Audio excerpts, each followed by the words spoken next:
compiler, read very carefully.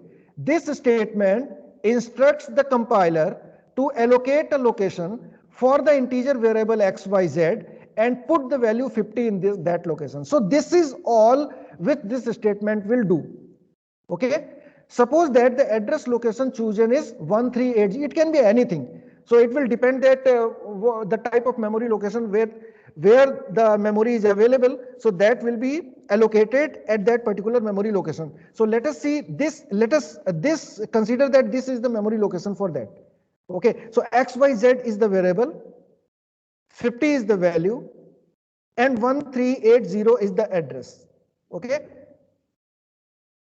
Is it clear? Okay.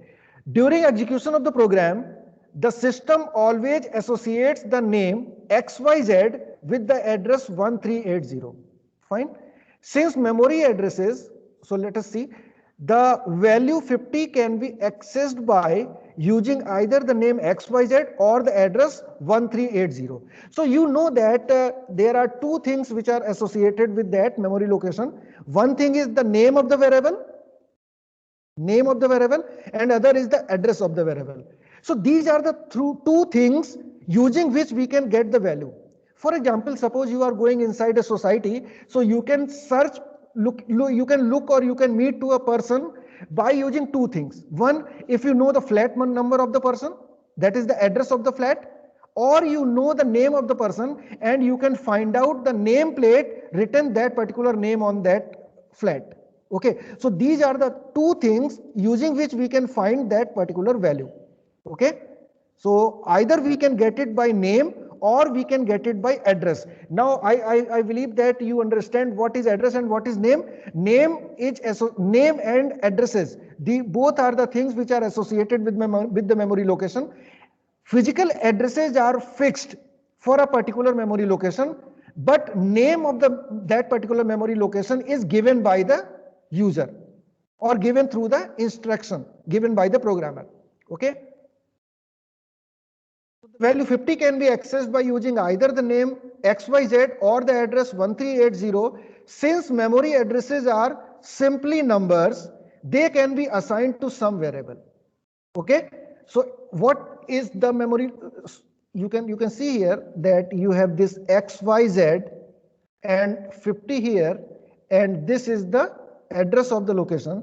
So these memory addresses are the simply numbers. They can be assigned to some variable. Okay, so you can store this 50 to any other variable. If you declare a variable B which is of same type XYZ, then you can assign this XYZ to B also. Okay, but this thing 1380, this is also a value, a numeric value which can be stored in any other variable. Okay, so how we can store that? Such variables are that holds memory addresses are called pointers. So listen again very carefully, the variables which can be used to store the address of any variable are termed as the pointer variables. Okay, so let us consider that you declare, suppose this is a variable of integer type XYZ, and you declare another variable of pointer star, place star before the variable. So that is P. So P will become the pointer variable. And what is the advantage? What is the characteristic of this pointer variable? It can store the address of any other variable. So how can you access the address of any other variable? So you will write P equal to %XYZ. So what does it mean? There are two important operators which you have to consider. First operator is the star operator. This is called pointer operator. And another operator is called the address operator, ampersand operator, or this is also called the address operator. So this address operator will give you the physical address of the variable which is following this operator. Okay. For example, ampersand XYZ will give you the address of XYZ. So what is the address of XYZ? That is 1380. So this 1380 will be stored in this variable P. And what is P? P is another memory location like this. And here it will be stored. 1380 will be stored. But this operation can only be done if the P is a pointer variable. So if P is a pointer variable, like you have declared P as a pointer variable, that's why you can store the address of any other variable into P. So I think this concept is clear. This concept should be super clear to move forward. So I am telling it again. So what I am saying, you suppose you declare a variable x, y, z and assign a value 50 to this variable. So what this statement will do? This statement will declare a variable x, y, z, store 50 at that location, and that location will be at particular physical address like this. Now suppose you want to store 50 anywhere else, so then you can declare a variable. Suppose you declare another variable PQR. So that PQR is another variable now. PQR is another variable. And then in PQR, if you write PQR, if you write it is equal to XYZ, so what will happen? It will store 50 here. And this PQR would also be declared at some specific physical location like this. So PQR is having its own physical location, XYZ is having its own physical address. And when you write PQR equal to XYZ, so that the content of XYZ will be assigned to PQR. So inside PQR there is 50 stored, and these are the addresses of XYZ and PQR respectively. But there is a question. Suppose I ask you to store this thing into a variable. So how would you store that? You cannot declare a simple integer variable to store this thing, because this is not the value. This is not the value. Okay, this is not value. What it is? It is the address. So if you want to store address into any other variable, you have to declare a special kind of variable that is called the pointer variable, and you declare a pointer variable by just placing a star before the variable. So star P will declare a pointer variable in which you can store the address. So this star is giving this variable a capability to store address. So when you declare variable P, which is a pointer variable, and now if you write P equals, if you write P equals XYZ, there that will be the error. It will give you an error because P is intended to store the address, not the value. So if you write P equal to XYZ, XYZ, there will be a compilation error because here P is expecting an address, but XYZ is providing a value. So value cannot be stored in a variable meant for the pointers or meant for the address. So you have to provide address here. So how would you provide address? By just placing ampersand before XYZ. So this will give you 1380 here in P.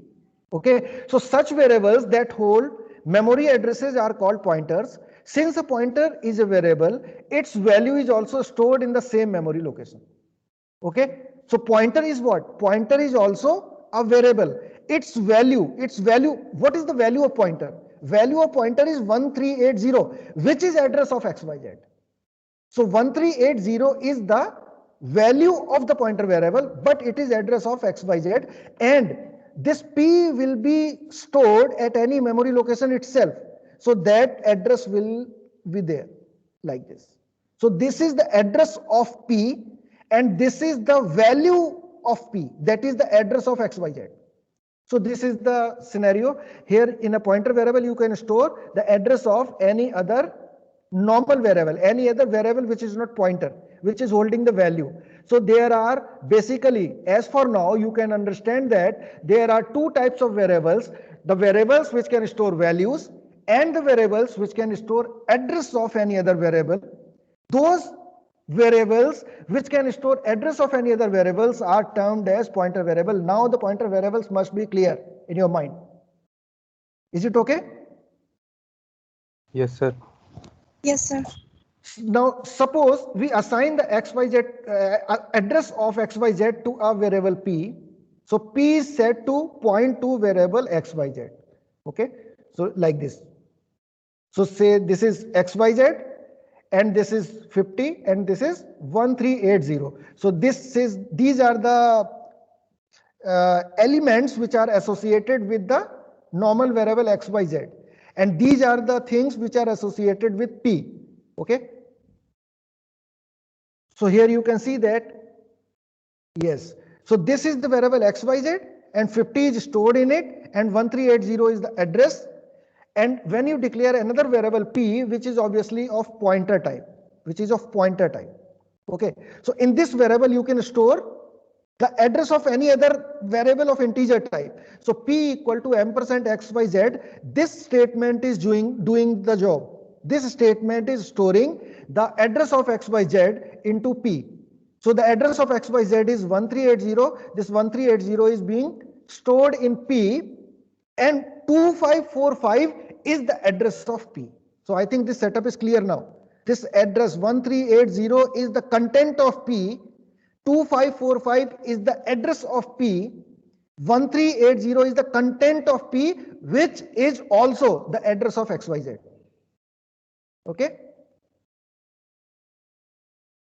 Now the address of a variable can be determined using ampersand operator. The operator ampersand immediately preceding a variable returns the address of the variable. Okay. So whichever variable preceding this ampersand operator, it will return the address of that variable, physical address of that variable. For example, p equal to ampersand xyz will give you the address of xyz, which is 1380. The ampersand operator can be used only with a simple variable or an array element.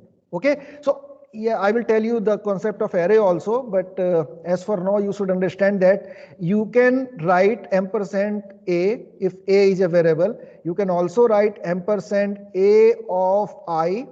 Okay, you can write ampersand a if a is a normal variable, or a can also be an array. So I will discuss about array also here. So ampersand distance, if distance is a variable, ampersand will give you the address of this variable, distance, x0. Okay, so when you declare an array, now I am going to tell you how an array is declared. So when you write int a of 10, suppose you write like this, you declare like this. Now what does it mean? Whatever array you are declaring, that name of that array will become the pointer variable. Okay, so name of the array is actually a pointer variable. You can memorize it. You can get it as a rule. Array name is the pointer variable which will contain the address of the first element of the array. So you have declared a of 10. So what will happen? There will be 10 blocks. Okay, so it is what? There would be some physical address like this.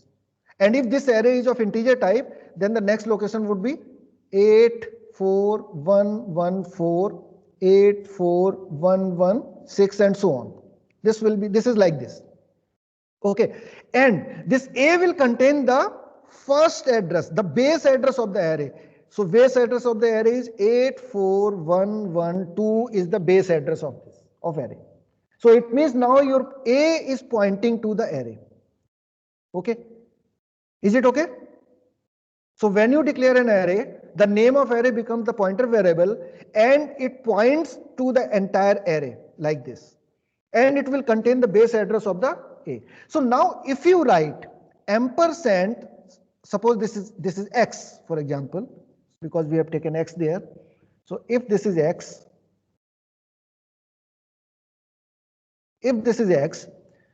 so now what is meant by x0? X0 is the first location. So it means what? It means 84112. Now when you write x1, it means you add one memory location with it, one cell, one block with it. So it will become, listen very carefully, it's very important. It is what it is going to be, 84112. What is it is going to be? 84113. No, 84114. Because this 1 will increase the address by one block. And what is the block size here? 2 bytes. So one block means 2 bytes.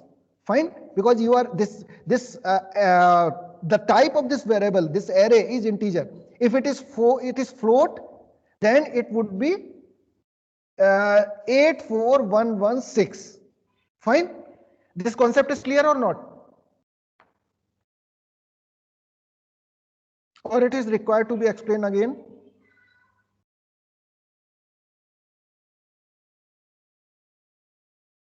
Right. So now, yes.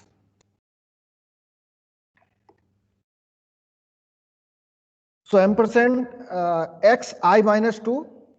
This is also valid statement. So I must be having some value, some integer value, and address of that location can be directly fetched. So if you write ampersand x of 5, so it will give you the physical address of the fifth location of the array, which is starting at x. Okay, so your array will always be starting from x. So it will become more clear when we will see some examples.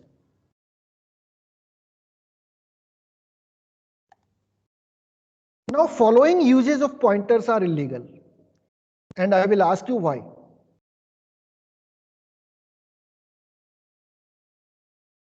Ampersand 235. Okay, this is illegal. Why it is illegal? Sir, as 235 is not a variable, it can Yes. be the address as well. Yes, ampersand is meant to fetch the physical address of a memory location. 235 is not a memory location. Okay.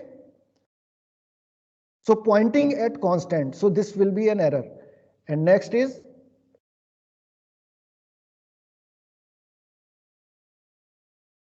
if you declare like this, yes.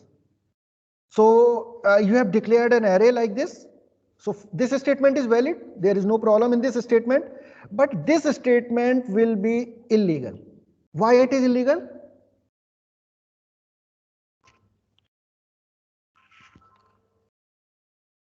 Elements at an array can be pointing to different physical addresses.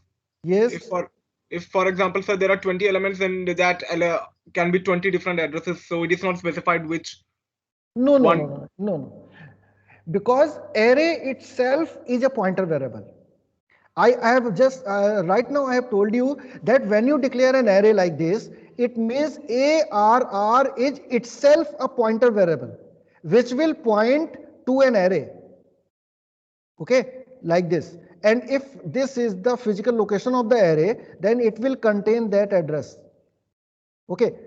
So by writing this statement, you are actually trying to fetch the address of a pointer variable, ARR. Okay. So how would you write? You would write like this, ARR only. So only ARR, if you write only ARR, it will itself give you the address of the first location of array, because array itself is a pointer variable. Okay.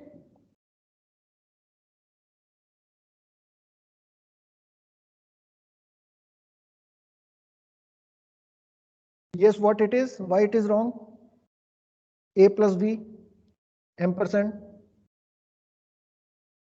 If A and B are pointer variables,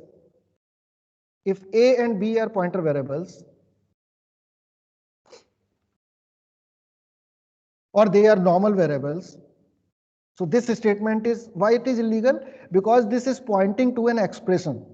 Okay, ampersand is meant to provide you the address of a variable, but A plus B is not a variable, it is an expression, it is not a single variable.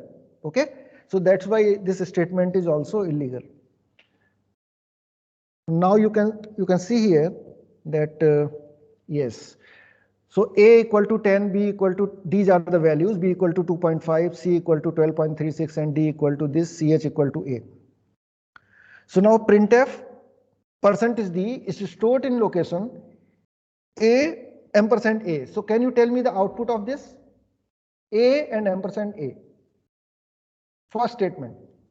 What is the output? It will print what? 10, because the value of A is 10. And the address of A. Address of A will be what? It can be any location. Okay, you can assume any location like this, any physical location. Okay. Similarly, printf this percentage u, b ampersand b ampersand b. What it will return?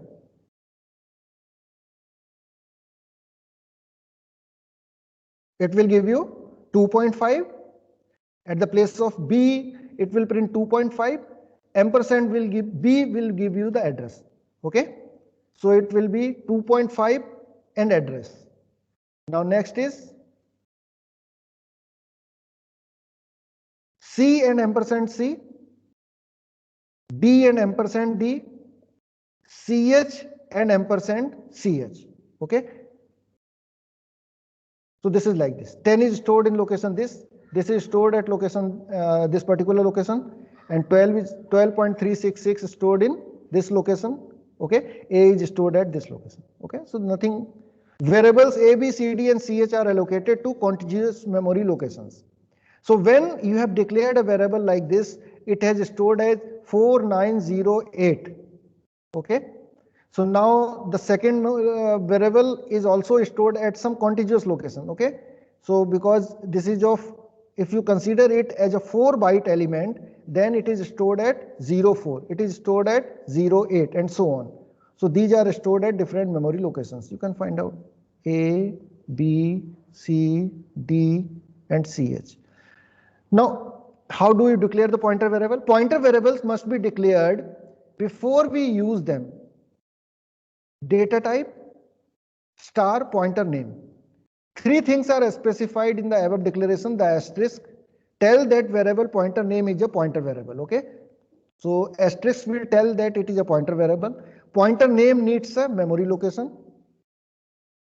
Pointer name points to a variable of type data type. Okay, so this is also important, that what type of pointer variable you need to declare. Suppose if you have declared a character variable, character a, and then you want to store address of a into any other variable. So the variable in which you are storing, you want to store this a, address of a, that variable must also be of pointer type. Okay, that should also be of pointer type. Is it clear? So you cannot do that if the variable is of character type and pointer variable is of different type, then you will not be able to store that. Fine. So the variable, the type of the variable whose address you are storing and type of the pointer variable, both should be same. They should not be different.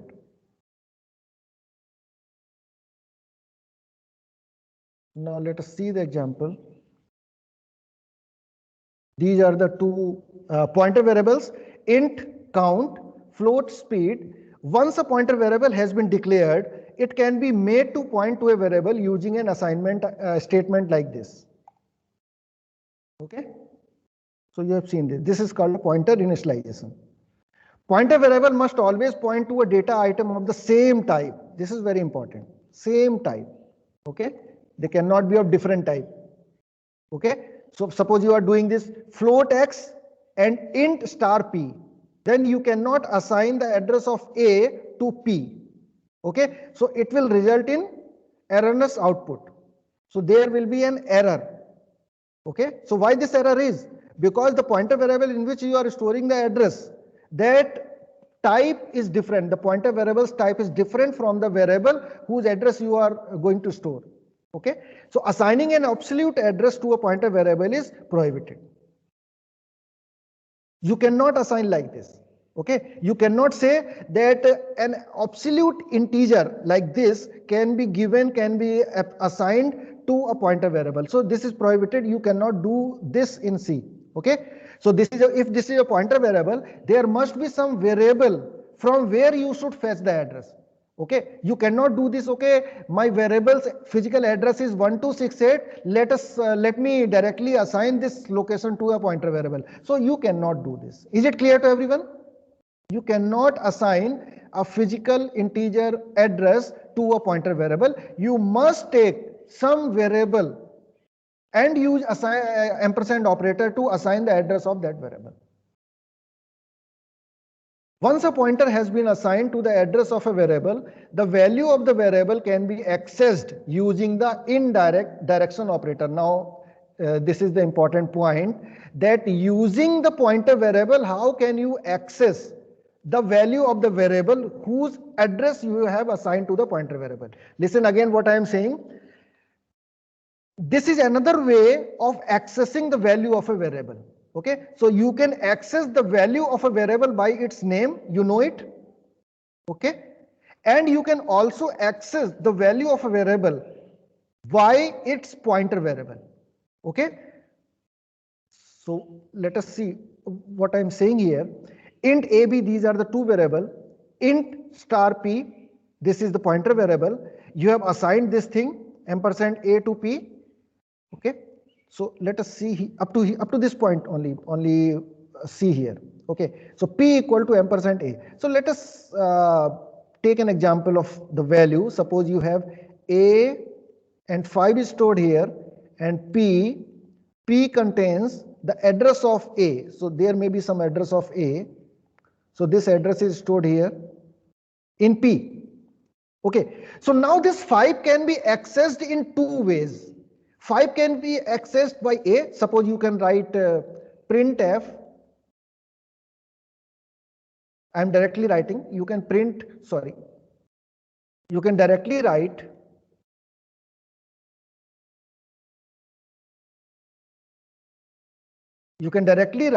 print A. This will give you 5. Or you can also write print star P. This will also give you 5. Is it okay? So A will give you 5 because this is the operation where which you are fetching the variable using the name of the variable, and this is the operation statement where you are accessing the variable by its pointer variable, by its pointer. Okay, so star P is a pointer variable, and from this pointer variable you are accessing the variable of the value of the variable whose address is stored in P. So now just this is very crucial point, and it is very important. You should understand it clearly. What is happening here? You have two variables. One is A. Something is stored in A, and this is the physical address. And this is another variable P, which is of course a pointer variable where you have stored address of the A, and there would be some address of P as well. So now, how would you access the value of A? You can access the value of A by the name of this variable, or you can also access this value by its pointer variable. Okay, so if you write star P, it means what? Go to the variable which is pointed by P. So just remember this line. Go to the location which is pointed by P. Okay, so which location is pointed by P? A. What is the content of that? 5. Okay, so this statement will also give you 5. So these are the two ways to access a variable. You can directly access by its name, or you can access it by its pointer. Okay, so this statement is equivalent to B equal to A. So what we are doing here, we are assigning P equal to ampersand A. This statement will store the address of A into P, and star P will give you what? Star P will give you the content of the variable pointed by P. So which variable is being pointed by P? A. Content of A is what? 5. Fine. So now that 5 will be assigned it to B. Fine. So this statement is equivalent to B equal to A. So let us see. Here you can read this program. Int A comma B, C equal to 5, star P, A equal to 4, star C plus 5. Okay, C plus 5. Then P equal to ampersand C, B equal to 4 into star P plus 5. Then what will be the output of output A and B? So they want to know the value of A and B. Okay, so what is happening here? So if you want to tackle this type of question, there is a simple thing. the number of variables which are given in the program, you just create those variables. One variable is A, another variable is B, C is there, and a pointer variable P is there. Okay. So these are the variables which you are using in this program. Now what this statement is, C plus 5. Okay. So what is the initial value of C? That is 5. So 5 is already stored here. So now it is C plus 5. C plus 5 is 5 plus 5, that is 10. Okay. So this is 10. C plus 5 is 10. Actually, this is C will not become 10. What is happening here? So what has been stored here? A only. Sorry, 5 only. So C plus 5 is what? C plus 5 is 10 into 4 is equal to 40. So where this 40 will be stored? In A. So that the value of A is 40 after this statement. So now you need to remember that C is not changing. So this is the error which students commonly make. Okay. So you should not make it 10 because C is not being assigned here. You are just fetching the value of C and adding 5 into that and multiplying 4 into the sum and then assigning the aggregate value to A. So this is what you are doing. You are not at all changing the value of C. Okay. So now next statement. Come to the next statement. P equal to ampersand C. What this statement will do? P equal to ampersand C. So let us see. Consider any address. Okay, this is the address. And P equal to ampersand C. You can do it because P is a pointer variable. If this would not be a pointer variable, you would not be able to store it. Okay, so you can store because it is a pointer variable. So now what is stored here? 848184. Okay, so now go to the next statement. Yes, star P plus 5. What is star P? Can anyone tell me? What is star P? Star P means what? Go to the location pointed by P. So which is the location pointed by P?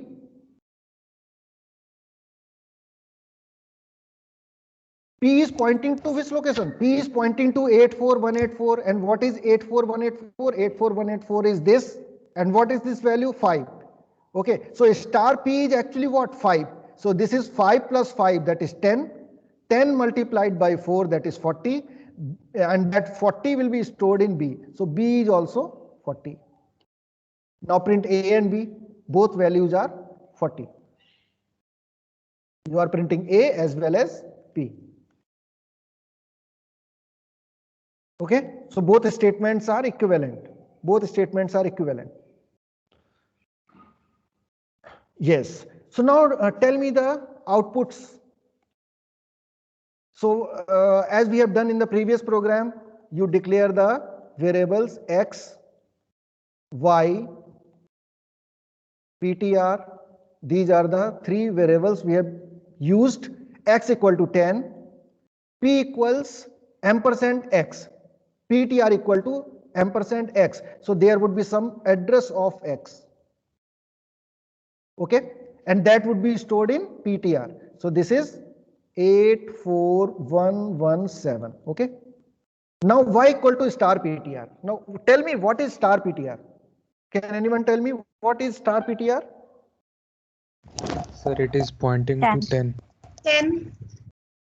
Star PTR is 10 because star PTR is pointing to X and what is stored in X, that is 10.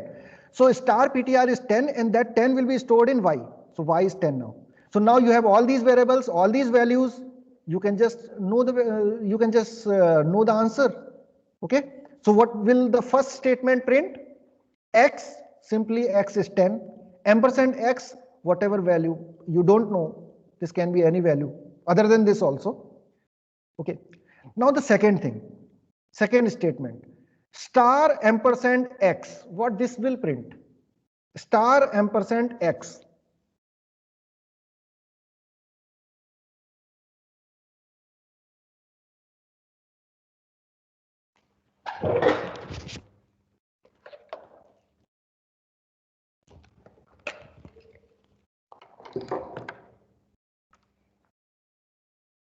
Hello. Stored 10. 10, I think. It is 10. 10. Yes, very good. Excellent. This will be 10 because ampersand x will give you the address of x and star will take you to the location which is stored in ampersand 10. So obviously you are talking about this location only. Okay. So ampersand 10 is what? It is the address 84117 and star will fetch that particular value and that particular value is 10. So it will print 10 here. And what will this ampersand x give you? Simply this will be the same value. And what is the star PTR? That 84117 something. Yes. Star PTR is what? Sorry? So the value address of x. No, I have already told you when you place a star before a pointer variable, it will give you a value, not the address.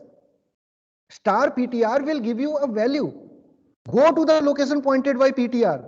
So the value, the PTR is pointing to which location?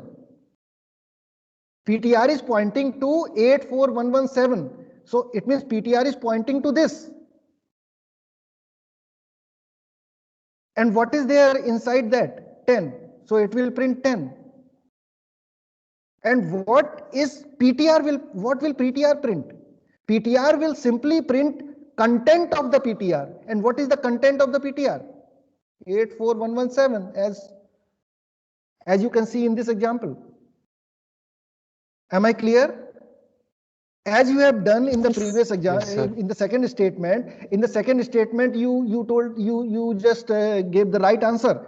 You told me 10. Why did you tell the 10? Because you know that ampersand x will give you the address of x and star will fetch you the value. That is 10. Simply PTR is the address of this location and star will give you the content of that. So content of that is 10. So if you see both are the same statement, both are the fetching the same locations. Okay? Yes, sir. Is it clear or not? Yes, sir, it is clear. So Yes, if sir. you see pointer before a pointer variable, asterisk before a pointer variable, that will always be printing a value, not the address. Okay. So here this will print you, this will give you the 10. Okay, the value of that. And why you note it is 10. Now this, what it will print? Ampersand star PTR.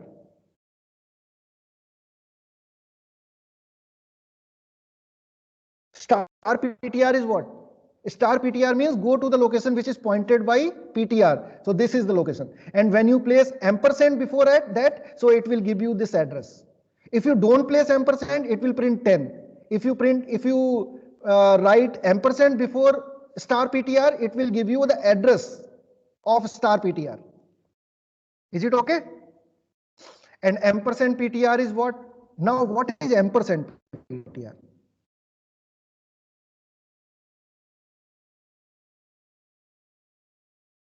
What is ampersand PTR?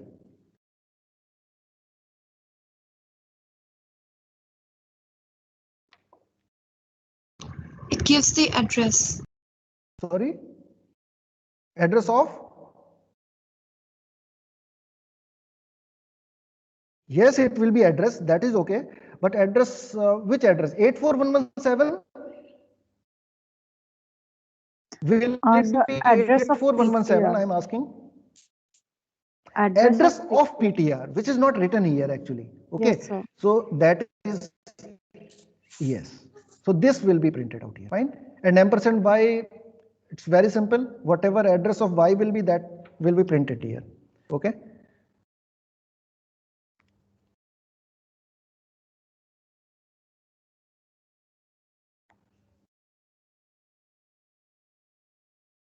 So as you can see here, these two statements are equivalent. Okay. These two statements are equivalent. Okay. And these two statements are equivalent. Fine. Because this is what? This thing is actually x. Okay, this thing is x. So these two statements are equivalent. Fine. And when you write this, why these two statements are equivalent? Because it will give you address of x and it will give you value. And value you can always get by this writing the name of the variable. Okay, so they'll just cancel out the effect. Fine.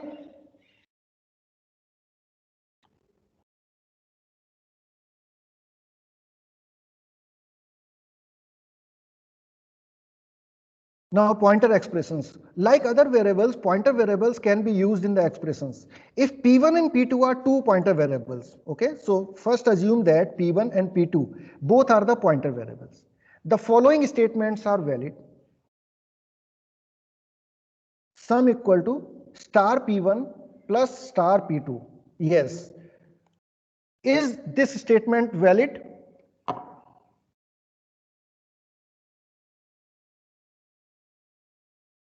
If P1 and P2 pointer variables.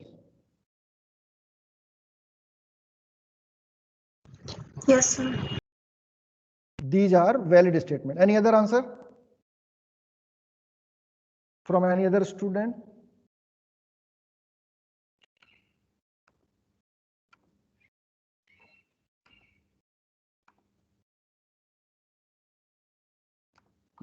Yes, Yes, sir, it is valid. it is valid because you are adding two values. Star P1 is a value, star P2 is also a value. You can add these two values. So this is a valid statement. Very good. Now this is a valid statement.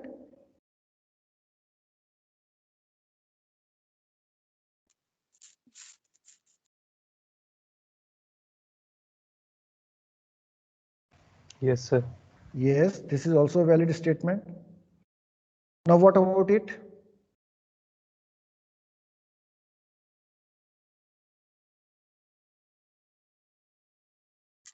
Valid, sir. Valid. Very good. What about this statement?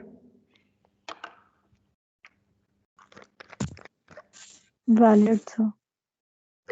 No, sir. Not valid. Not valid. Why not valid? Why it is not valid? Sir, because the pointer is uh, directing to integer value, not any address. Pointer is directing to integer value? No, this is simple. What is star P1? Star P1 is value or an address? Value, Star sir. P1. Value, sir. Value, So sir. can't you add 2 into any other value? Yes, sir. But We sir, can it add. is not equal to the value of P1 also. You are saying that the right side is valid and the left side is not valid. This Yes, assignment sir. cannot be Yes. done. This is Yes, what sir. you Yes, are sir. saying. Yes, Yes, sir. sir. Okay. Let us see. Suppose you have A and a pointer variable P1. Okay. And you have stored something in A and you have this P1 where you have address of A. Okay. This is a pointer variable. Now what you are trying to do? Star P1 is actually 5, you know. If you have written like this, P1 equal to ampersand A, if you write this, it means star P1 is 5 plus 2. So it will become 7. Hmm? Now, Yes, sir. what it is, star P1 is what? Star P1 is actually this location. So no matter if you are writing here star P1 or you write A, there is no difference in these two literals, star P1 or A. So if you write A equal to star P1 plus 2, what you say? It is valid? Obviously, no doubt about it. It is valid. And when this statement is valid, why you are saying this statement is not valid? This statement is also valid. And what this statement will do? This statement will store 7 in A. Because star P1 is actually this location. Okay? Okay, sir.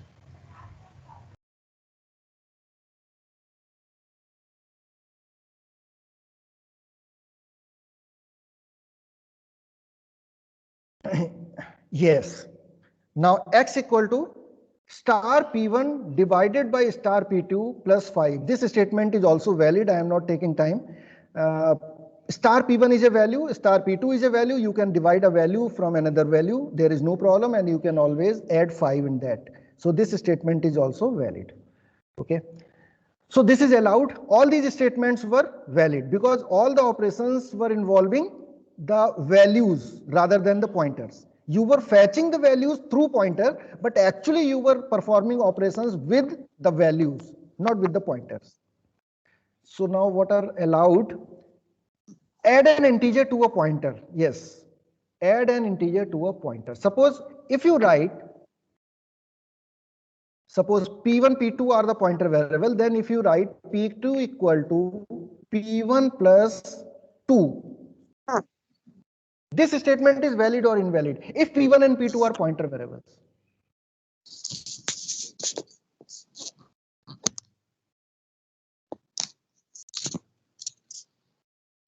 This is valid statement. This is allowed. And what will be the result of this statement? Whatever address you have in P, suppose you have in P 3845. Okay. Then by adding 2, what you are doing, you are adding an integer block to this address. And that will be 3847. So now P2 will contain 3847. So this statement is valid. You can always add some integers to a pointer variable. Some integer variable, some integer to a pointer variable. Okay. So it will do what? It will just advance the address in the variable, in the pointer variable. So if you write 5, so that will take you 5 locations ahead of P1. Okay. You can also subtract them. You can also subtract a variable. Okay. So in place of this plus, you can also write 5 minus. So P2 equal to P1 minus 2. You can also do this. P2 equal to P1 minus 80. You can also do that. So it will give you the location, that particular location, 80 locations behind that particular location. Okay. So you can add an integer to the pointer. Remember this. Subtract an integer from a pointer. Subtract an integer. Yes, I have just told you that you can subtract an integer from the pointer and it will give you the location, the previous locations. Okay, according to the pointer. Subtract one pointer from another pointer. Subtract one pointer from another pointer. Yes, this is also allowed. So remember one thing, that if you write P1 minus P2, this is allowed. But if you write P1 plus P2, this is not allowed. Why? Because P1 minus P2 will give you the number of blocks from P1 to P2, number of blocks between these two addresses. Is it okay? So it will give you number of blocks between these two addresses. But you cannot add, because adding two addresses will not be a meaningful operation. Okay, so you will be doing nothing by adding two addresses. Okay, so there may be some address here and there may be any other address for P2 stored in P2. So what you will be finding after adding them? You can only find another address, another physical address. So this operation is not allowed because this is not meaningful to add two addresses. Okay, and it is useful to subtract two addresses. So subtraction of the two pointer variables are possible, but addition of two pointer variables is not possible, is not allowed. This is the important thing to remember. If P1 and P2 are both pointers to the same array, then P2 minus P1 give the number of elements between P1 and P2. Not allowed. Add two pointer variables, you cannot add.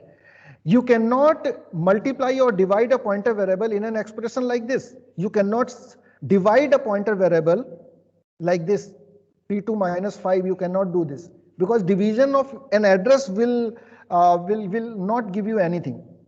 Okay, and here what you are doing, P1 equal to P1 minus P2, this is possible. P1 minus P2 is valid statement, but here you are multiplying this address by 10, so it will give you nothing. So this operation is invalid. Okay. So in nutshell, what you should say that you can add an integer, you can subtract two pointer variables. Okay. But you cannot add two pointer variables, you cannot divide a pointer variable from any other pointer variable also. If you write P1 divided by P2, that will also be invalid. If you write P1 equal to P2 divided by 5, that is also invalid. Okay. Multiplication is also not possible. If you write P1 into P2, invalid. If you write P1 into any constant, any integer, that will also be invalid. Okay, so remember that adding an integer to a pointer is valid, subtract integer from a pointer is valid, subtract one pointer from another pointer variable is also valid. Okay, and these are invalid. So now we have seen that integer values can be added or subtracted from a pointer variable like this. P1 equal to P1 plus 1. P2 equal to P1 plus j. This statement is also valid because j is an integer variable which is containing some integer. Okay. Now you write P2 plus plus. P2 plus plus will give you what? P2 plus plus will increment in the address stored in P2 by a block. Okay. If it is integer, it will increase by 2. Okay. P2 equal to P2 minus I plus j. Okay, so whatever value you have for I plus j, that will be added, and that integer value will be subtracted from the P2. So all these statements are valid. In reality, it is not the integer value which is added, subtracted, but rather the scale factor times the value. Yes. So scale factor should be remembered. Okay. What are the scale factors? Character. Scale factor means the size of the data type. Okay. Character 1.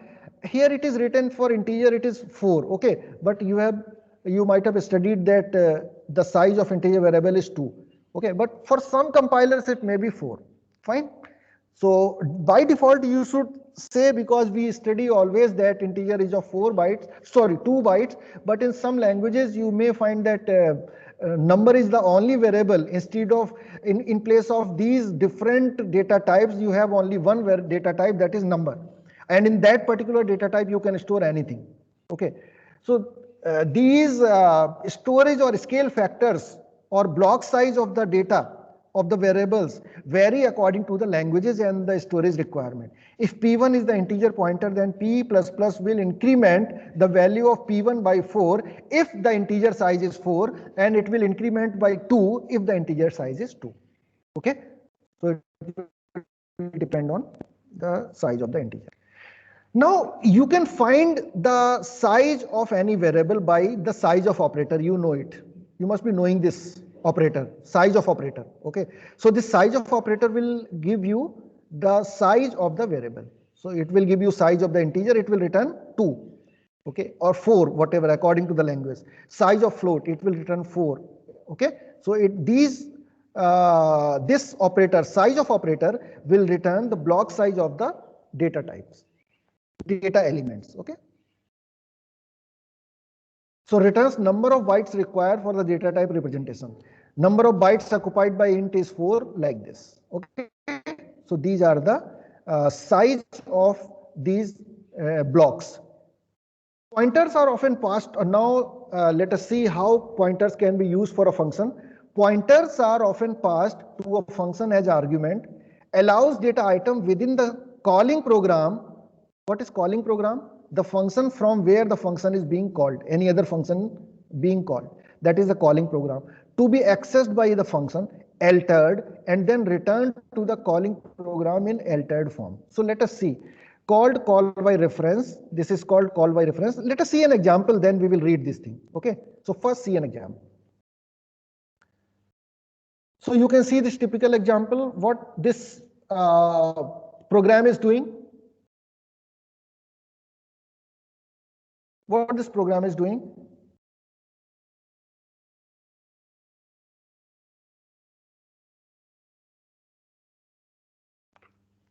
Yes. So swapping of two values. Is it swapping really?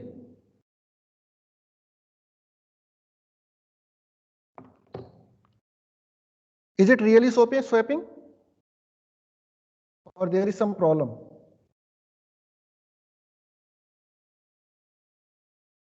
Okay, let us apply the same technique which we have done in the earlier programs. This is very important to understand the pointer as well as the functions and pointers. Okay, so there are two functions in this program. Okay, this is the main function and this is the swap function.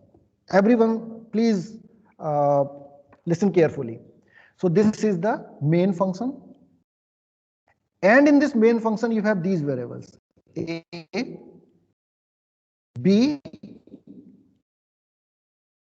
5 is stored in A, 20 is stored in B.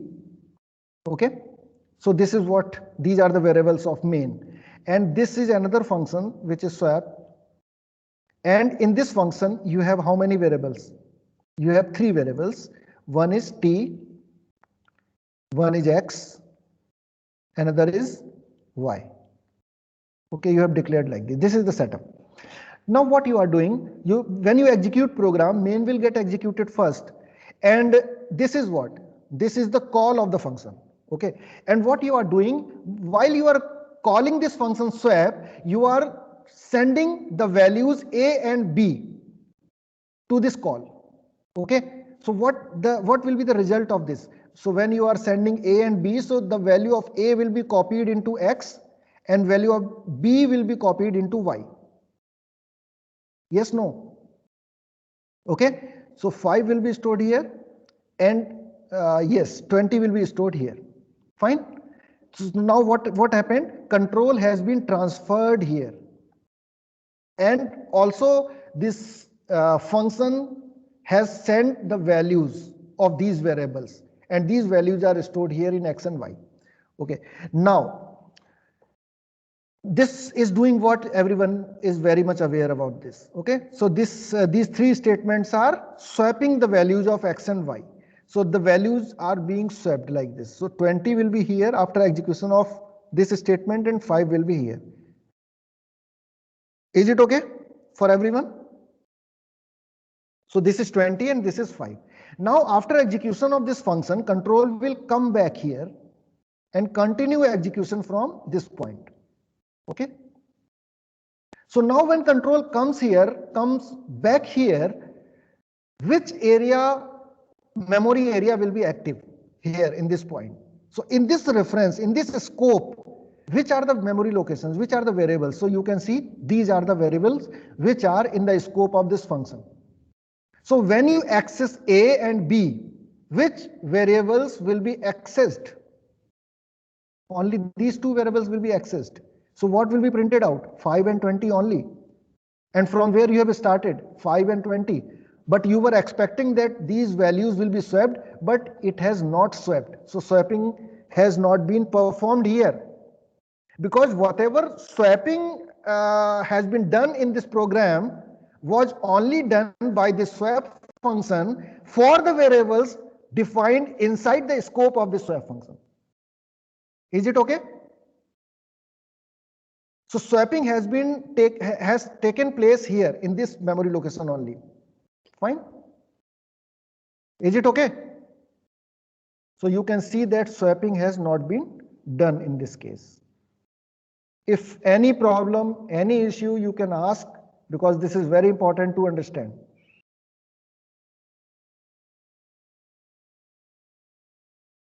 So swapping has not been done here. Now, yes. So x and y swap, a and b do not swap. Output 5 and 20. So values have not been swapped here. Now let us change this program.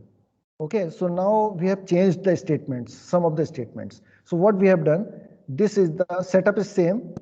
You have one main and one swap.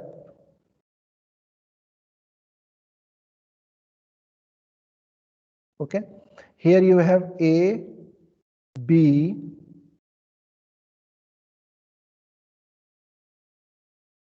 these are X and Y, and X and Y are the pointer variables. Okay, so because these are declared pointer variables, and you have another variable t, which is not a pointer variable, normal integer variable is there. Okay, so now what you are doing? A equal to 5, you have started from here, b equal to 20, and now you are calling this function, but now this time you are not sending values of a and b as you have done in the previous example. In the previous example, you were sending the values of a and b, but here you are sending the addresses of a and b. Okay, so let us consider some addresses. So these are the addresses 8, 4, 1, 2, 3, and let us consider another address 8, 4, 1, 2, 6, for example. Okay, so now when you are calling this function, you are sending the addresses of a and b, and these addresses will be stored in x and y respectively. So the address of a will be stored in x, and it can be stored because it is a pointer variable. Since you are sending these addresses, that's why you have to declare these variables as a pointer variable. Okay, so now here you will be storing 8, 4, 1, 2, 3, and it is 8, 4, 1, 2, 6. Is it okay? So when you are calling this function, also you are sending the addresses of a and b, and now these a and b are here in x and y respectively. Now what this statement is doing? T equal to ampersand x. So now tell me what is ampersand x. Since you have direct physical address, so there is no question of the scope. So you have direct physical address of the location. So you can access this location 84123. You can directly go to this location and you can read the content of that, and that content can be stored here. Is it okay? So you are inside this swap function now, and these variables are active. No problem, no doubt that x, star y, and t, these variables are active. But when you are saying that t equal to star x, so it means you just want to say that the content of the variable x you want to fetch by its physical address. And since you have physical address, you don't have to worry about the scope because you directly have the address. You don't have to refer anything. Okay, so you can directly fetch that thing and you can store in t. Now star x equal to star y, star x equal to star y will swap these two values. Okay, star x equal to star y. Star x is what? Star x is what? Star x is actually a. So x is pointing to a. So star x is actually a. Star y is actually y. B. So star x is equal to star y. So star x is a, star y is b. So you are storing the content of b into the variable which is pointed by x. So you are storing the content of the variable pointed by y into the variable which is pointed by x. Okay, so what is happening here? Actually, this 20 has been stored here by the second statement. Now y equal to t. T you can read, always read, because you are inside this function, control is inside this function, and you can always read it because this variable is active, the control is inside, it is in the scope of this function. So you can always read it and you can store that content into the y, star y. So star y is what? Star y is actually, it is pointing to b. So it will store the value of t into y. So it is now y. So now after execution of the swap function, it will come back to the main and it will then print a and b which have already been swapped. Okay. So x and y swaps, star x and star y swaps. So star ampersand a and star ampersand b swap. Output is 20 and b. So I think this program is now clear. Any problem to anyone?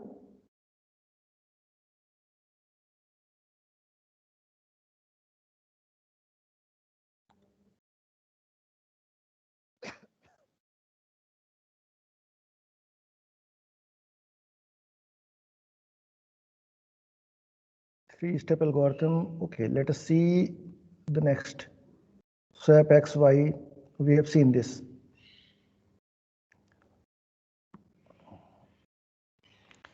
Okay, now let us come back to the pointers and arrays. So when an array is declared, what happens? The compiler allocates a base address and sufficient amount of storage to contain all the elements to the array in contiguous memory locations. Is it okay? So as I told you that all elements of the array are stored in the contiguous locations only, and in the name of array you only have the base address. You don't have address of any other location. Only you do have only the base address. The base address is the location of the first element of the array. The compiler also defines the array name as a constant pointer to the first element. So it is a pointer to the first element. So when you declare this x of 5 and these values are stored here, suppose that the base address of x is 2500 and each integer requires 4 bytes, then what happens here? You store like this. And 5. So x0. So let me draw this array. What is happening here? X is a pointer variable here. When you declare an array, it will become a pointer variable. And these are the contiguous locations. And here you have stored 1, 2, 3, 4, 5. And there will be a base address that is 2500 is the base address. That is the address of the first location. Okay. So now this base address 2500 is stored in X. X is a pointer variable. Is it okay? Now, suppose I have already told you that X is a pointer variable now. So if I write printf, X, what it should print?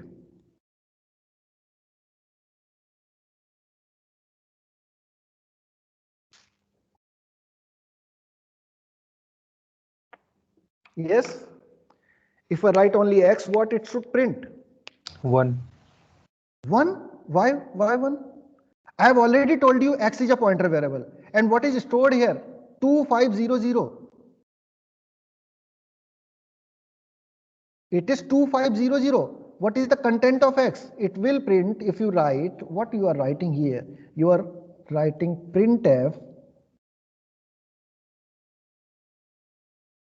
ampersand u and X. So when you are writing this, it means what you want to print. You want to print the content of X. And what is the content of X? That is 2500. Because X is a pointer variable. So if you want to print the value pointed by this pointer variable, what you have to do? You have to write like this. Printf, yes. Any answer? How would you print? Star X. Because to print value through a pointer variable, you must place an asterisk or a star before that pointer variable. Sir, by using star x, the value of that address will be specified. Sir, will be specified in the output, value but not the value at that place. Value, yes, you are right. The value at that address. So what is X here? X is 2500. So you will have to go to the 2500. You will go to 2500 and you will print content of that. So content of that is 1. So let me draw like this. This is very important. That's why I'm giving Sorry, sir, time. I didn't got this, sir. Okay. I'm just making it clear. So when you declare this array, you write X, it is declared like this. It is pointer X. Okay. And you have these, this is the size of the array. 5 is the size of the array. So there will be 5 elements. Okay. 5 contiguous elements. 4 and 5. Okay. So these are contiguous elements. Now the address of the first location is 2500. Address of the second location is 2504. This is 2508 and so on. Now content of the first location is 1, second location is 2, this is 3, this is 4, this is 5. These are the content. Okay. And if you want to index them, then 0 in the index of the first location. I will also tell you that why it is 0. It is taken as 0, 3 and 4. These are the indexes. But I don't want to confuse you. That's why I am not writing this right now. Okay. So, and yes, I told you that this is the name of the array. The name, listen again very carefully. The name of the array is a pointer variable to the first location of the array. What did I say? The name of the array is the pointer location to the first location of array. The name of the array is the pointer to the first location of the array. Again, I am repeating, the name of the array is a pointer variable to first location of the array. So first location of array is 2500. So this is 2500. Name of the array is the pointer to the first location of array. Okay. And this is 1. Fine. Now suppose if I write print X, simply X. So what it should print? It should print the content of X. And what is the content of X? Content of X is 2500 only. This statement is clear or not? This statement. What I told you earlier, that if you have a pointer variable P and if you have a normal variable A, and there will be some address of A, and if you assign P equal to ampersand A, then it will give you 38411, and there will be some content of A also. This setup is clear? This is pointing to this. Okay. So now if I say that print P, what it should print? What it will print? The content of P. And what is the content of P? Content of P is actually address of A. That is 38411. Yes, no? Yes, sir. Okay. So the same thing is happening here. If I write print X, and X is what? X is the content of, this will print the content of X. And content of X is what? Content of X is actually the location, the base address of this array. Content of X is actually base address of the array. So that is 2500. It will print 2500. And suppose I don't want to print that. I just want to print printf this thing, the value at this location, the value at this location. So that value can be printed out by star X. So star X will give you what? Star X will give you the value pointed by X. So what is the value pointed by X? I'm just asking this very super simple question. X is this, and the value pointed by X is, the address pointed by X is 2500, and this location is this, and the content is 1. So it will give you 1. Now tell me, what if I want to get the next location? Simply you will write printf star. If you write X plus 1, it will give you what? Because X plus 1 will be what? X plus 1 will be 2504, because X is a pointer variable, and when you add an integer to a pointer variable, it will increment the address by these many blocks. Block size is 4 here in this case, so the next location will be 2500, and by placing this star, I am printing the value that will print 2. So if I write a general formula, I can write X plus I. And if I change the value of I, star X plus I. So star X plus I will give you what? If the value of I is 0, it will print the first location. If the value of I is 1, it will print this value. If the value of I is 2, it will print this value. So you can, in other words, you can say this statement is equivalent to X of I. These two statements are equivalent. That's why every array index starts with 0, because you know that in array the locations are contiguous, and by X you can access the base address, and you can just keep incrementing the the locations, the value of integer, and you can get the next values. You can add 1, you will get the next value. You can add 2, you can get the third value using the base address only. So X is the base address. So if you add 5 in the base address, you will get the last location. If you add 3 in the base address, you will get this, this location like this. So these two statements, when you write x2, so x2, if you write x2, so this x2 is equivalent to star x plus 2. So x is the base address, you add 2 into that, and by star you are fetching the content at location x plus 2. So x plus 2 is what? X, this is x plus 1, this is x plus 2. So that's why you take integer as 0, here you take integer as 1, here you take integer as 2. So you add these integers actually. So x plus 2 will give you this thing, if you place star before that. And if you don't place a star before that, it will print 2508. If you place a star before that, it will print 3, the content. Is it okay to everyone? Yes, sir. Okay. Excuse me, sir. I have just Yes. one small query, sir. So the same procedure is happening during when we run iterations on these arrays as well, no, sir? Yes, yes, sure. You can write the same program. If you in place of xi, you can write x. You can write x plus I star. Okay, so you can write there. If anywhere you have written x of 0 or x of I, in place of that you can always write x plus I star. You can write this. Okay, you can check it. So then, so what is the concept of this negative indices?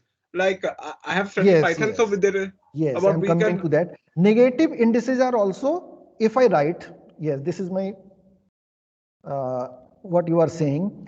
You say that a of -5, is it valid? First tell me, is it valid? Yes, sir. I think Yes, so. this is valid statement because it means a minus 5 star. You can always subtract an integer from a pointer variable, and I told you that array name is a pointer variable. You can always subtract a pointer variable from that and star. Okay? So this statement is also valid. So this is the concept of negative indices. Whenever you are declaring a variable like this, you write int a of 50, suppose you say, and then you write a minus 5. What does it mean? It means a must be some location. A is, suppose you have declared this variable x. X is suppose 2500. So a minus 5 will be what? You will go 5 blocks before 2500. So that will be actually 2500 minus 5 into 4. That is 20. That is 2500 minus 20. This will be the answer. Next address will be what? You will subtract 20 from that. Yani, what will happen? 0, 8, 0, 8, 4, 2. Okay, so this will be whatever garbage value. Yes, you will not be getting any real value because in array you have assigned values only to these locations. But when you are going before those locations, before A0, it means you are going to a location where you have not stored anything. So it will print some garbage value. Okay.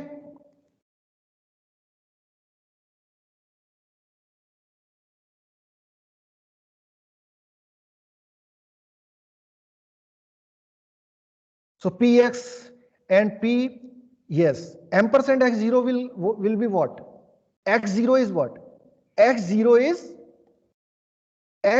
what? X0 is the first location of array. Okay, value of that. And if you place ampersand, what it will give you? X is a pointer variable, I have told you. If you have declared array X, and these are the arrays, and you know the first location is termed as x0, this is termed as x1. Okay, so now this is supposed 2500, 2504, and so on. So now suppose if you write ampersand x0, so ampersand x0 will give you what? it will give you 2500. So ampersand x0 is equivalent to x. Okay? Because x is also this address. And x0 is this value. And if you place ampersand before that, ampersand, actually x0 is what? X0, I have already told you that x0 is what? X plus 0, star x plus 0. Yes, no? Okay? X0 is equivalent to this thing. Fine?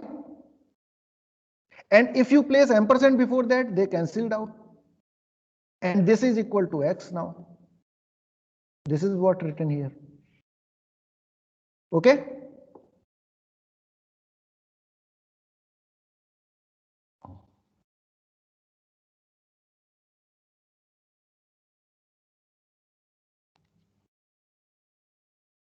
So we can access successive values x by using p plus plus as pointer. With pointers, you can use plus plus and minus minus operators also to move from one element to another. Relationship between p and x, this is like this. So p is equal to ampersand x0, p plus 1 is ampersand x1 and so on. Okay, I have already told you. Functions to find average. So they have just created an array and the average can be found. These are simple functions, nothing special. Okay. So what they have done here? Let us see. Have a look here. What is happening in this program? Just read this. You have declared an array of 100 numbers. Okay. And yes, you have scanned these n. Okay. This n you have scanned. Suppose the value of n you have entered is 10. And these 10 values have been stored in this array. Okay. Now you are not calculating these values right in this function, but you are passing these values. You want that these values must be computed by some external function. Okay. So what you are doing, you are just passing these values like this. So you are passing x and n. Okay. So x is what? N is okay. Whatever you have entered 10, suppose n is 10. What is x here? Can anyone tell me what x is?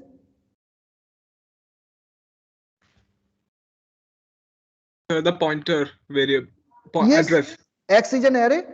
X, this is the array you have declared, and name of array is a pointer variable. So actually x is this variable, x is this variable, and this is the array. This is the array of 100 elements, and suppose this is 2500. So this 2500 has been stored in x because this is array, that's why it is stored in x. And you have scanned these numbers, so these numbers are stored here. Okay, like this, whatever you have scanned. Now average xn. So you are passing x because x is a pointer variable. You can pass. You can always pass. And here this is another way of declaring the pointer variable, array and brackets. In place of this, you can also write star array. So it is also a kind of declaring a pointer variable. So since this is x and you are passing this 2500, which is an address to this function, so you have to declare a pointer variable here. So you can write star array, or you can also declare this array and these two square brackets. Okay, this is another way of declaring the thing. Okay. Now what is happening? This array you have declared. Okay, ARRAY. ARRAY. Fine. Now what will be stored here? Because you are passing 2500 from here, and this is 2500 is stored here. Another variable you have declared star p. Another variable you have declared I. Another variable you have declared sum. And in sum you have stored 0. Is it okay? Now what you are doing, star p. And now p equal to array. What this statement will do? Because p is a pointer variable, array is also name of the array and it is a pointer variable. So this statement is valid and you are storing the content of array into P. So content of array is 250. If you cannot write star here, because this star will give you value pointed by array. So the star array will be what? This will be 8, because star array is it is 2500, and where is 25800? 25800 is this, and here it is stored 8. Okay, so you are not writing star, you are storing the address. So you are storing in P, what you are storing? 2500. Okay, now here what you are doing, this is what they have written in place, the simply P of I in place of that thing, you are writing P plus I and star. This is what you were asking in the last slide. Okay, so star P plus I will give you what? The value of I is changing from 0 to the size. Size means whatever n you have inputted. That size has come here. So this is the loop you are running, and the value of I is changing from 0. So when it is star P plus 0, so P is what? 2500 plus 0 means 2500. And star before you, because you have placed star before that, it means you are referring to the location 2500, which is here, and this is 8. So star P plus 0 is 8, star P plus 1 is 4, star P plus 2 is 5, and so on. So, and you are adding this process, you know very well that how to sum the values of an array. So you are adding them, and after adding all these values, you are doing what? Returning sum by the size of the array. Okay? And for this statement, you are converting this thing into float, because you want that when you will divide this statement sum by size, when you will do, it will return integer. Okay? But here you want that average will be a float value. So you are typecasting here for float. Okay, that is a different story. Now it is clear. Before starting the program, you have to decide, you have to access that how many, you have to assess that how many locations will be required in the program. Okay, so when you were just calculating average in the previous program, so in that program you have seen that you have declared array of 100 locations. Okay, so why those 100 locations were required? Because you have just declared that you will require 100 locations there, and after that you were asking from the user that okay, input the value of n, and according to the value of n you were running the loop. Suppose the typical value of n which has been entered by the users is 10, then what is happening here? 90 locations are useless. You are only using these 10 locations out of these 100. Only 10 locations you are using and 90 locations you are not using, but the allocation is there. Okay, so this is the problem with this particular type of allocation. This allocation is called static memory allocation, where the allocation is done at the compile. Listen very carefully, this is very important concept. When the memory allocation is done at the time of compilation, or yes, before execution, at the time of compilation or before execution, that memory allocation is called the static memory allocation. But in the static memory allocation, before taking the input values from the user, you must assess that how many locations would be required at the maximum, at the max. Okay, so this assessment is not very practical. Okay, suppose you say, okay, 10 are the typical locations which are usually required, and according to that, you say that, okay, I will declare array of 15. But with this allocation, you cannot store any value greater than 15, and you cannot store data more than 50 elements. If 16th element you are going to store in that will not be going to store. So this is the problem. So you have to access. And if you are storing 100 locations, if you are allocating 100 locations, even in that case, most of the memory locations are useless, not used. So this is the problem with the static memory allocation. You cannot do this. Int a of n. Can you do this? You cannot do this, because this is not possible. because allocation will be done at the compile time and you don't know the value of n. Now you can say, okay, I will write int n equal to 5, or I will scan this value. I will scan these values from user. But it will not be possible because this scan statement cannot execute before compilation. Okay, and compilation is not possible until you get the value of n. It means value of n cannot be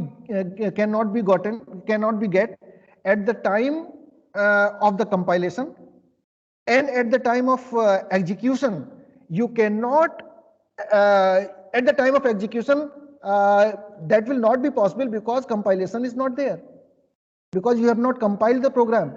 So until you compile the program you cannot execute, and until you execute you cannot compile because the value of n is not available. Value of n will be available when you will execute the program, and execution will be done once you compile the program. Okay, so this statement is not possible. You cannot do that okay, I will scan the value of n, then I will allocate it. This statement is not possible. So it means you must assess before starting taking input from the user that how many maximum locations would be possible. So this allocation is called static memory allocation, where the allocation is being done at the compilation time. In contrast to that, dynamic memory allocation is a technique in which the memory allocation is done at the time of execution of the program. Okay, so this is done at the execution. So many times if you face situation where data is dynamic in nature, amount of data cannot be predicted beforehand, number of data items keep changing during the program execution. Such situation can be handled more easily and effectively using dynamic memory allocation techniques. C language requires the number of elements in an array to be specified at the compile time, as I was just telling you right now, often leads to wastage of memory space. How we are wasting the memory, I have just told you. Dynamic memory allocation, on the other hand, it allocates the memory. Memory space required can be specified at the time of the execution. So when program is executing, you can at that time take the a number of elements to be stored from the user, because your program is in execution. You can always take the input, the size of input from the user at the time of execution, and after taking that size you can allocate memory at that time. So this is called the dynamic memory allocation. C supports allocating and freeing memory dynamically using library routine. Okay, so with C you can allocate memory. Now how we can allocate?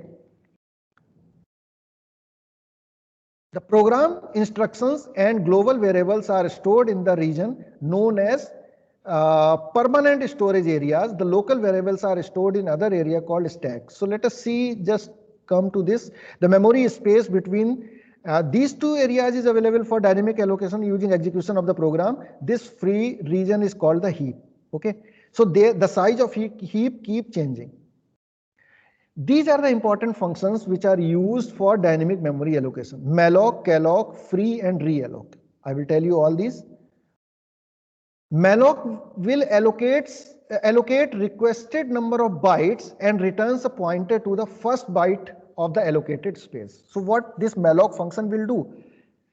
This is a function, first of all. You should understand that this is a function, and it will take an argument, and that argument will be the size of bytes which are required. So that size of byte you will provide to this function, and this function will allocate in the memory location that much space, and it will return the base address of that allocated memory locations. And what calloc will do? Allocates space for an array of elements, initializes them to 0, and then returns a pointer to the memory. So what is the difference between malloc and calloc? In malloc, you declare one element at a time, but in calloc, you can declare entire block or array of element at a time. Free function, this is also a function. This function will free previously allocated space. Free means what? When you don't require the memory for your purpose, then you can free that memory to make it available for other programs or other functions for other purposes. Reallocate or realloc. Realloc is a function which will change the size of the pre-allocated memory. Okay, so whatever memory you have previously allocated, you can change that size of the allocation. That is the reallocate. Now, a block of memory can be allocated using the function called malloc, reserves a block of memory of a specified size and returns a pointer of type void. This is another important thing, that it will return a pointer of type void.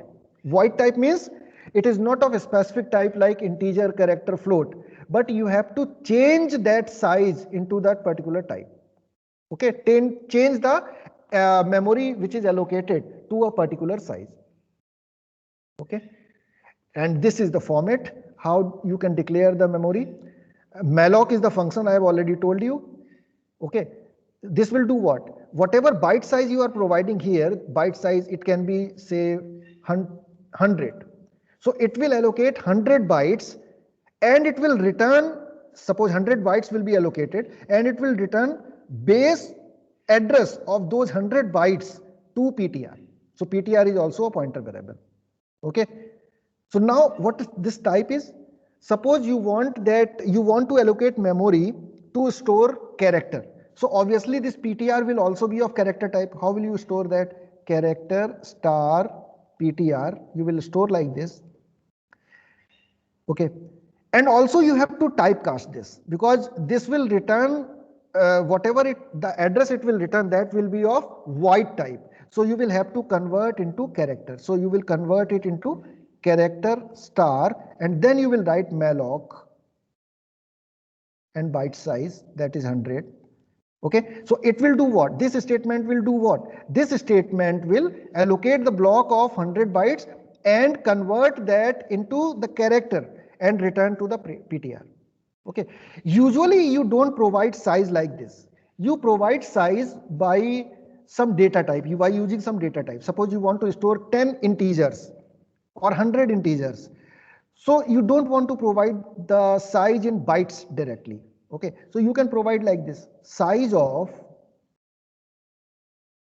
operator can be used here, and you can write size of int. So this size of int will return an integer block, and and if the PTR is of integer type, so you will have to write here int star. Okay, and it will assign that address which has been detached by the malloc function to PTR. So I think this statement is clear now. Malloc is a function, it will allocate this size, this sized block, and then convert the type to this, and then assign that address to PTR or the pointer variable of the same type. So here you can see the example of the malloc function. So what this function is doing, this function is allocating 100 blocks of the integer type, and it will return the base address, convert it into integer and store in P. Like this, 400 bytes, okay? Because this is of 4 bytes, so total 100 blocks are there, so total number of bytes will be 400, and these bytes will be converted into integer. Okay,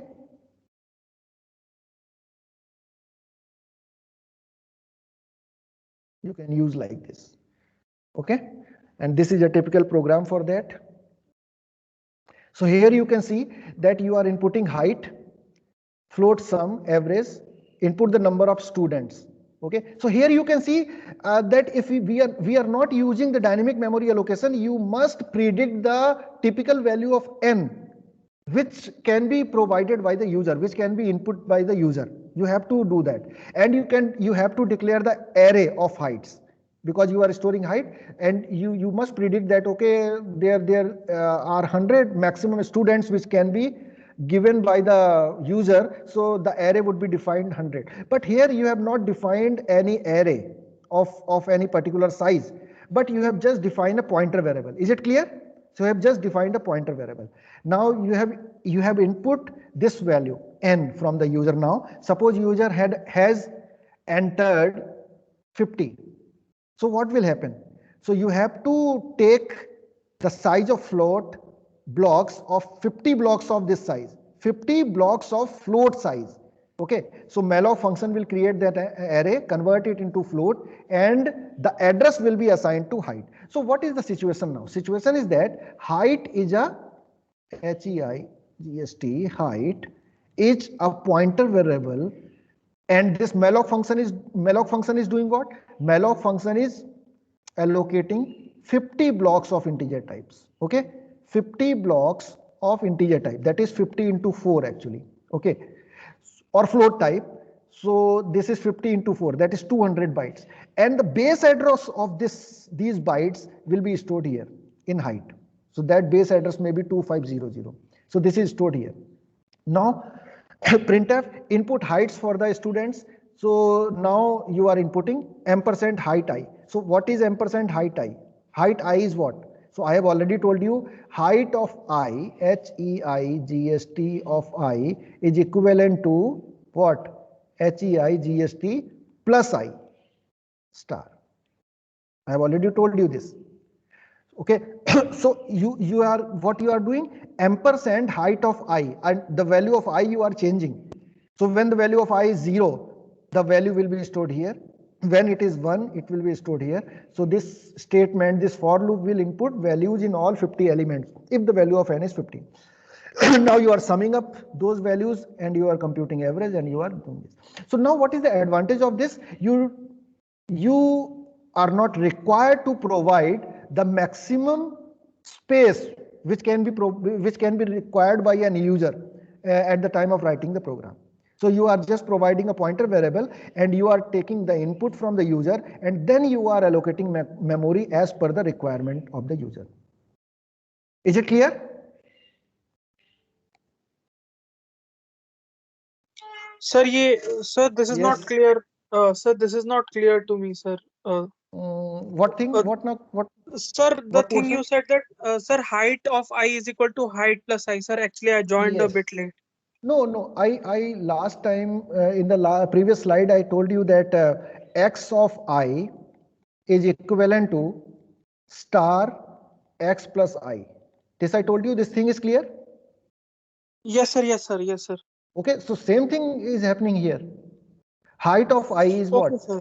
X plus. The same thing is happening here. Got it, So sir. okay. Got it. Yes. And by placing ampersand, if you write ampersand x of I, it means what? If you are writing x0, so it means you are fetching the address of x0. If you are writing Address of x1, X. it means you are fetching address of x1. Okay. So these two statements of, even if you are not having an array, you can use like this.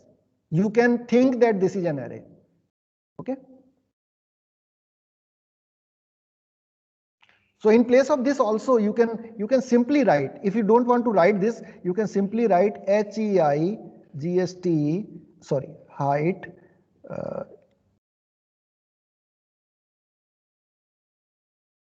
height plus I.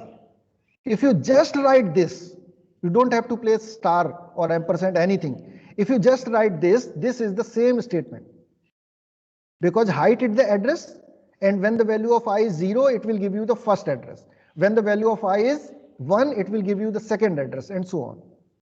Because scanf function will require address as the second argument. Okay, so you have to provide the address.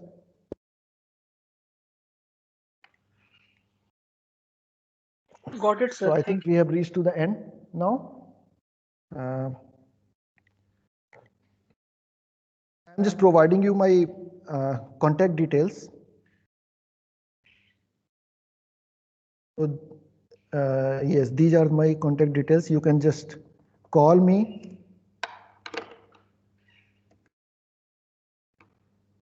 Sir, can we get this PPT, sir? So that Yes, we can... sure. Yes, I will upload. Okay, sir. Thank you, sir. Sir, please upload it on Teams only, sir. Yes, I am uploading on Team.